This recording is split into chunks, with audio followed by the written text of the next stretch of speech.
I, 27, female, never had the best relationship with my older sister Jane, 32, female. But things really took a turn for the worse when I announced my pregnancy last year. For context, I've been with my husband Mark, 29, male, for 8 years, married for 3, and we both have stable careers in finance and healthcare, respectively. We'd always planned to start our family around this time, and when we found out I was expecting, our happiness knew no bounds. Jane, however, had different views on the matter. She's always prided herself on being the free spirit of the family, traveling extensively, changing careers every few years, which is completely fine. Everyone should live life on their own terms. But the moment she learned about my pregnancy, she turned it into a crusade against my life choices. It started with subtle digs about how I was throwing away my youth and settling for mediocrity. She would constantly remind me that I was only 27 and had my whole life ahead of me. These comments gradually evolved into full-blown criticism of every aspect of my pregnancy. I never expected her to understand or agree with my values, but to show blatant hate against my every action was just unnecessary. She would make snide remarks about my weight gain, saying things like, "I guess you're just giving up on your appearance altogether," and, "You know, some women actually maintain their figures during pregnancy." At first, I chalked it up to Jane being Jane, but the more I tried to ignore it, the worse it got.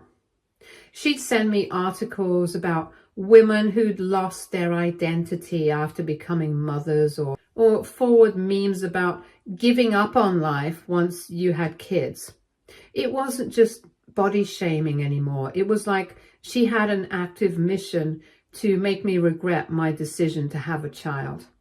I even found out she was gossiping about me to mutual friends, saying things like, "She's wasting her potential," or, "I just don't get why anyone would choose to ruin their life like that."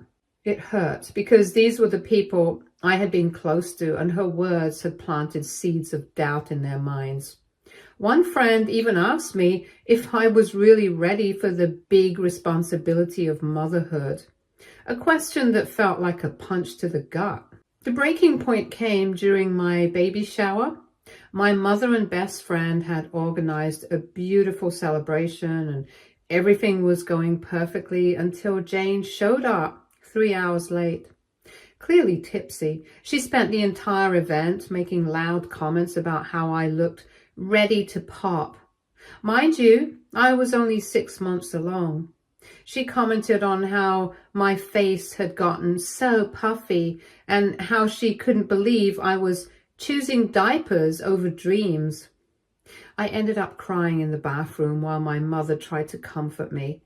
Mark was furious and asked her to leave, which she did, while dramatically proclaiming that we were all too sensitive. My other friends were equally upset by her behavior, but Jane just brushed it off. For weeks after that, she would bring up the incident, laughing about how everyone needs to relax and accusing me of being overly emotional because of the pregnancy. But it wasn't just the baby shower. There were smaller incidents too, things I didn't even want to acknowledge at the time because I was too exhausted to deal with them. Jane once invited me to a yoga class, claiming it was her way of helping me stay in shape. But when I showed up, she spent the whole time making passive-aggressive comments about how much harder it was for me than it used to be. I left in tears, feeling like I could never measure up to her unrealistic expectations of what I should be. She'd also casually dropped by my house with friends of hers, treating me like a spectacle, pointing out how much my life was going to change and how she just couldn't imagine being tied down like that. These visits weren't about bonding or support. They were a way for her to flaunt her carefree life in my face. Fast forward to last month. Jane had gotten engaged to Robert, 34, male, a successful businessman who came from a very family-oriented background. I'd heard bits and pieces about him through my parents, how he came from an old money family, was well respected in his field, and seemed like the perfect match for Jane, at least on paper. The engagement was sudden, though I suppose not entirely surprising given Jane's tendency to dive headfirst into new relationships and experiences without much foresight.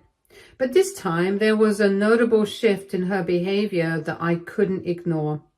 Almost overnight, my sister became a completely different person. Where there had been months of radio silence, no calls, no texts, no inquiries about me or my baby, she suddenly started reaching out regularly.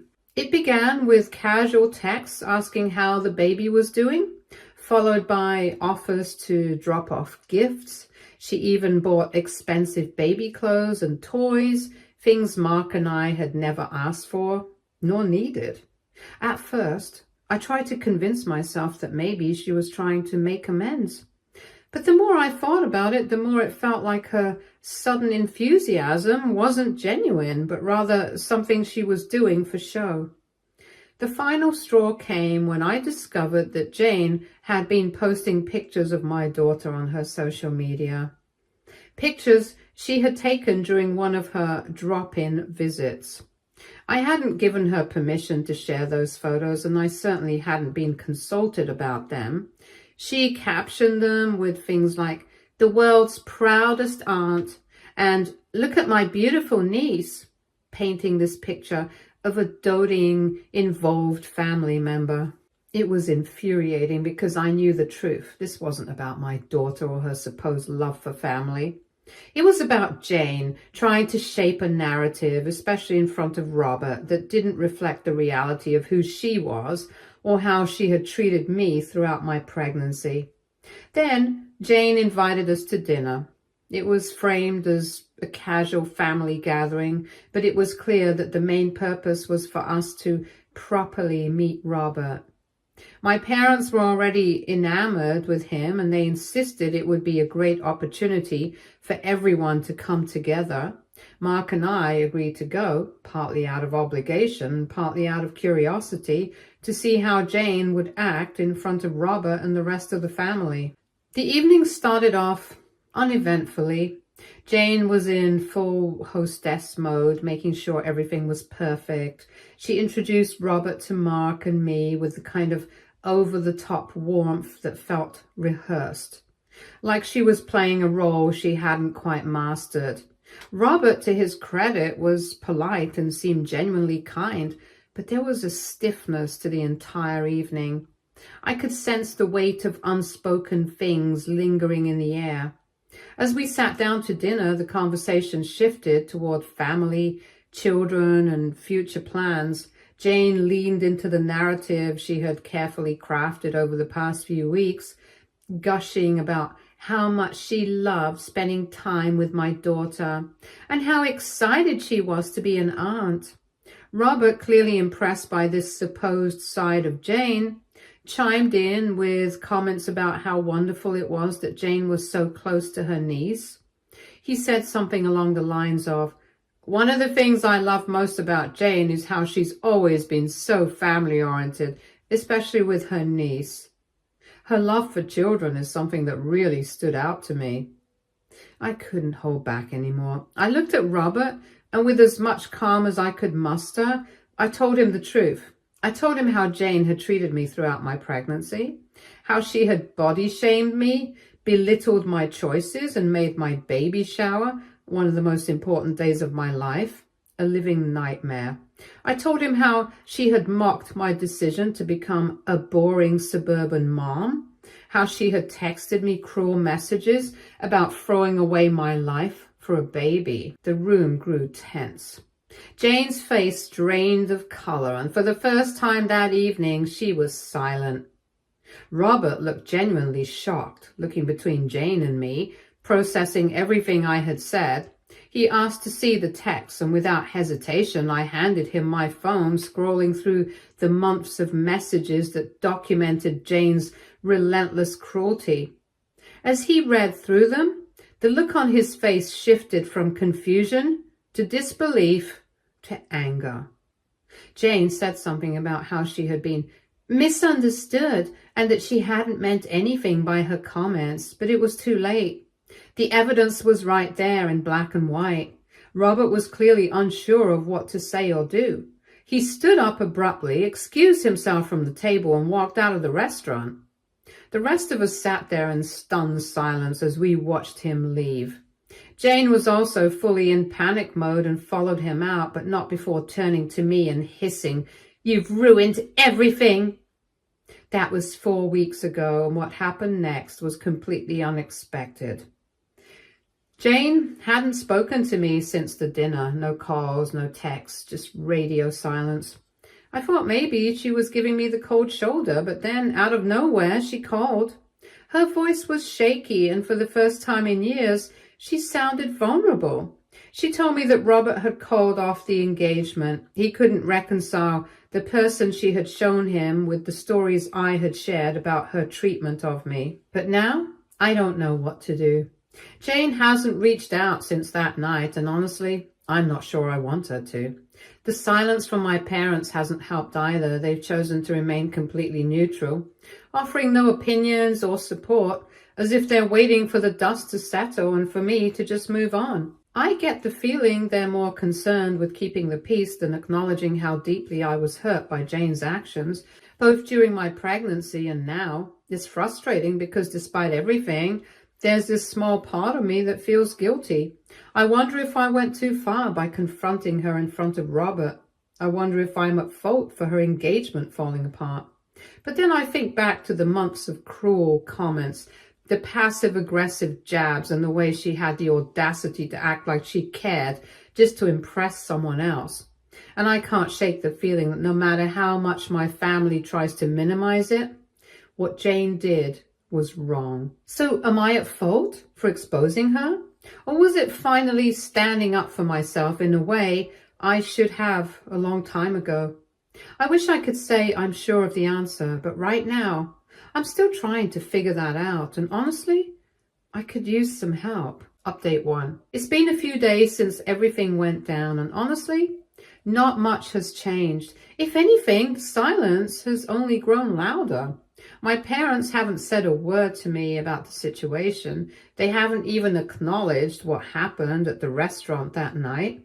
And it's becoming clearer by the day that they just want this whole thing to blow over.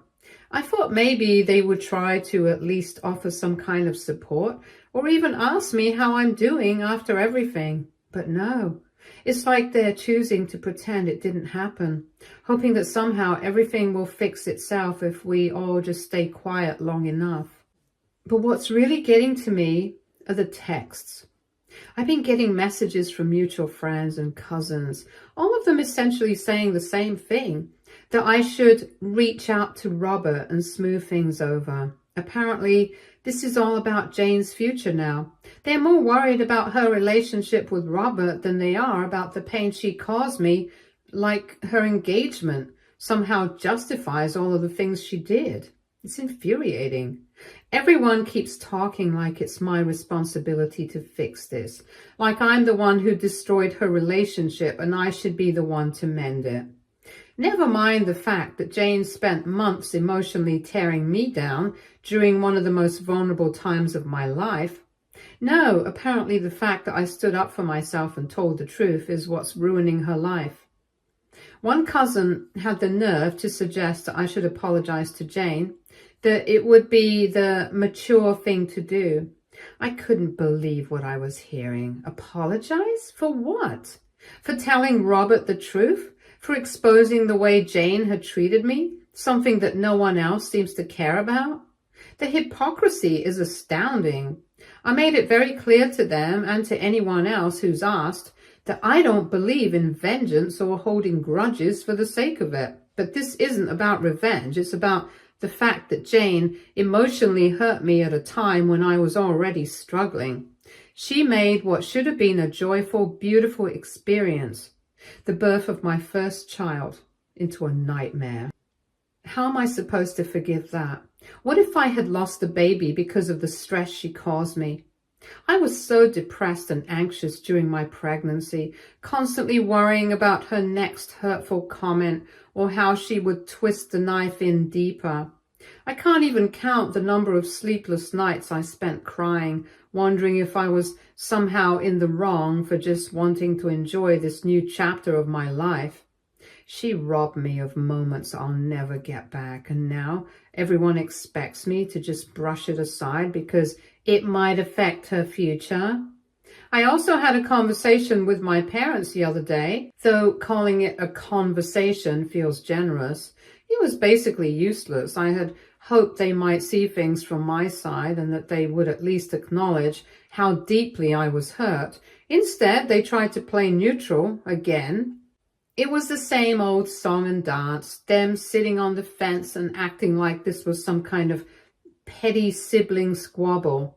I could tell, though, from their tone and the way they skirted around the issue, that they wanted me to be the bigger person. They want me to forgive Jane, to forget everything she did and move on because that's the right thing to do in their eyes. But I can't. I won't. I don't think they fully understand how much this has affected me. Or maybe they do and they just don't care. Either way, it was clear that I wasn't going to get any real support from them. My mom kept saying things like, family is family, and you two have always had your differences, but you're sisters and sisters forgive each other. My dad just nodded along, barely saying a word. It was like they were trying to sweep it under the rug, like this was just another one of Jane's little tantrums that I should overlook for the sake of peace.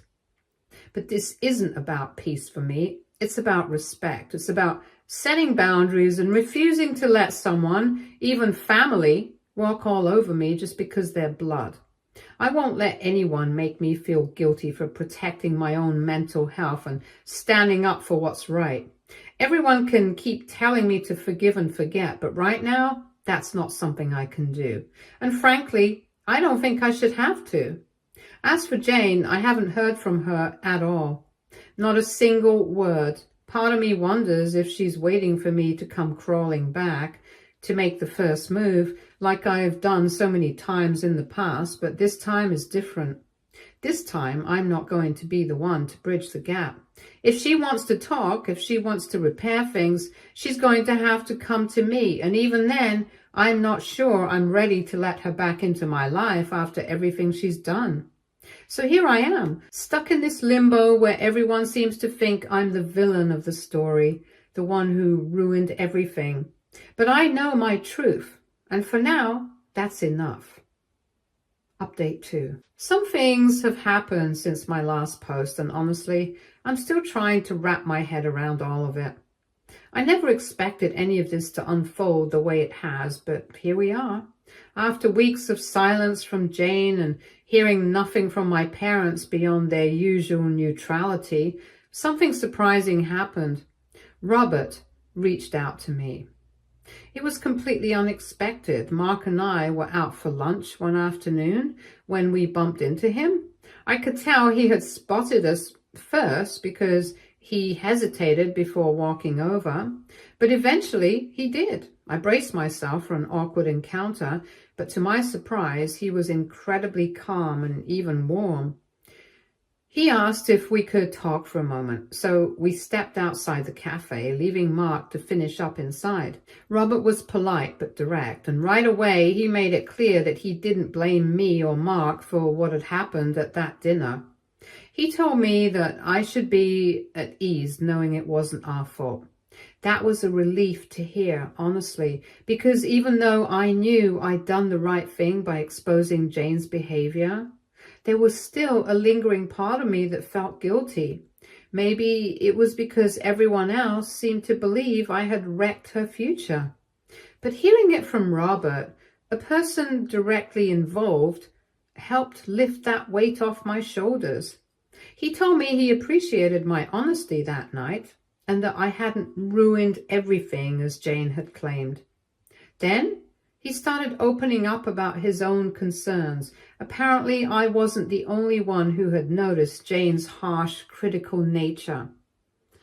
Over the past few months, Robert had begun to see cracks in their relationship, and my confrontation just brought everything to the surface. He admitted that Jane's behavior towards me had shocked him, but more than that, he had begun noticing her criticism extended to other areas of their life together.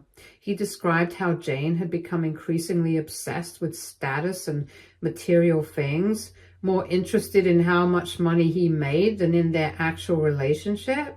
She would make offhand remarks about his career and what type of people he should be networking with, subtly trying to shape his life to match whatever image she had in her head. Robert wasn't naive. He understood that relationships involved a certain level of compromise and influence, but the more he paid attention, the more he realized Jane wasn't compromising. She was trying to control. She had even begun to criticize him in front of their friends under the guise of playful teasing. But it was always about his appearance or the things he didn't do right in her eyes. He said it started to feel like he was being molded into someone else, someone Jane deemed worthy of her time and energy. And it wasn't just their engagement that was falling apart. Her professional life was crumbling too. Jane had recently been let go from her latest job, another one of her adventures, as my parents like to call them. Jane has always been a drifter in her career, moving from one shiny opportunity to the next, but this time it was different. She hadn't left by choice. She was fired. Robert didn't go into specifics, but he hinted that her attitude and inability to work well with others had played a big part in it. This all happened right around the same time that things between them started unraveling, which only added to the stress. With her engagement in jeopardy and her career in shambles, Jane had reached out to me. She hadn't spoken to me since the night at the restaurant, but now, out of nowhere, she was sending me messages. The tone was completely different from before. There were no snide remarks, no passive-aggressive digs. Instead, she sounded vulnerable, almost desperate. She was asking for support, saying that she felt lost and needed her sister. It was jarring to read because it was such a stark contrast from the Jane I'd come to expect, the one who had spent months making me feel like less than nothing. Part of me wanted to feel bad for her. Jane had always been the golden child in our family, the one who could do no wrong in our parents' eyes. Growing up, it felt like she could make any mistake and still land on her feet, while I was constantly trying to measure up. And now, everything she had built, or rather, everything she had carefully curated to look perfect from the outside, was crumbling around her. I could see how this was eating away at her, how desperate she must be to salvage something, anything from the wreckage. But then I remembered all the hurtful things she had said and done. I remembered sitting in the bathroom at my baby shower, sobbing while my friends and family tried to comfort me because Jane had turned what should have been a joyful celebration into yet another opportunity to tear me down. I remembered the texts where she called me a boring suburban mom and mocked my choice to have a family. How she made me feel like I was throwing away my life for choosing happiness over her version of success. I remembered all of it, and just like that, any sympathy I might have felt for her started to fade. I'm not ready to forgive her, not yet. Maybe not ever. Even if she's going through a hard time, it doesn't erase the months of emotional damage she inflicted on me. I've been doing a lot of thinking about what it means to forgive someone, and I've realized that forgiveness isn't something you can just force because someone else is struggling. Forgiveness, if it ever comes, has to be genuine, and right now, I'm nowhere near that place. My parents, predictably, are still sitting on the fence. When Jane reached out to them to tell her side of the story, they didn't really take a stance. They're sympathetic to her situation, of course they are, but they're still treating this whole thing like it's a minor squabble between siblings. They keep asking me if I've spoken to her yet, if I'm willing to sit down and work things out. I know they want me to be the one to fix things as usual, but this time I refuse to be the one who makes the first move. I'm tired of being the one who bends, the one who's expected to smooth things over. For now, I'm trying to focus on my own family and the life Mark and I are building together. I don't have the energy to deal with Jane's mess, nor do I feel any obligation to clean it up. If she wants to fix things, she's going to have to figure it out on her own.